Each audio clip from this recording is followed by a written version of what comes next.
What's up, everybody, and welcome back to Adam Mentality World. We got the results for Survivor Series 2016. So for the first match, the Raw women, they went over the SmackDown women.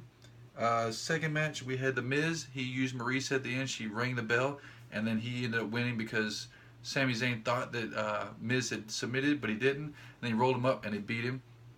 The third match, we had the Raw tag team went over the SmackDown tag team. So you got 2 points for Raw, 0 for SmackDown. The fourth match, we had Brian Kendrick versus Kalisto for the Cruiserweight Championship. If Brian Kendrick won, then they'd stay on Raw. But if Kalisto won, they'd all go to SmackDown. It was going back and forth, back and forth. And then out of nowhere comes the best wrestler ever, Mr. Baron Corbin.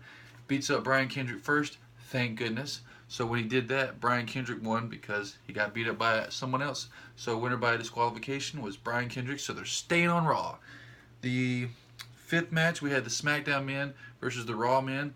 SmackDown men finally went over, and I said that this was a pretty good match. We got to see the Shield come back together when they beat AJ Styles. Like, they all power bombed through the table. SmackDown men went over, so finally SmackDown gets 1 to the Raw's 2. The sixth match and the final match was the build-up for Brock Lesnar versus Goldberg.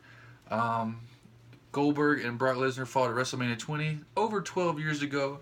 And so you're like, all right, cool. Brock Lesnar, he beat the streak. He became, he did the suplex city thing to John Cena. Nobody can touch him. So, of course, Brock Lesnar's going to win.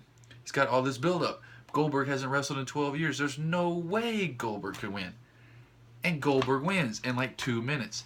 Doesn't make any sense to me why they would have Brock Lesnar get squashed by Goldberg, a man who has not wrestled in over 12 years.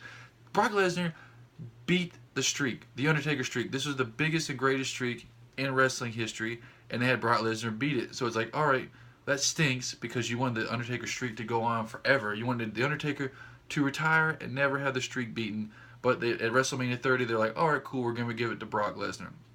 So it's like, all right, that takes some time to adjust to that. But all right, well, the streak's dead.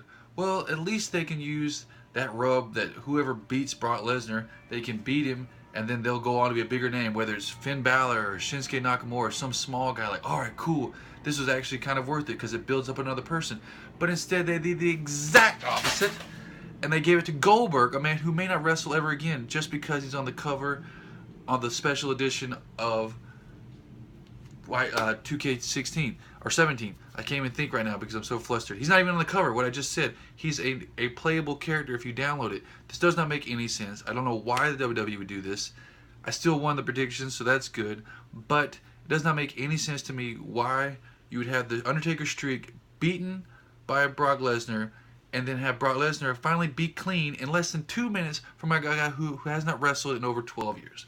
WWE, please explain to me why and how you did this. That's all I got to say about that. I hope everybody likes it. Let me know what you think down below about Survivor Series. Comment, subscribe. Definitely subscribe. Thank you for everybody for watching. Peace.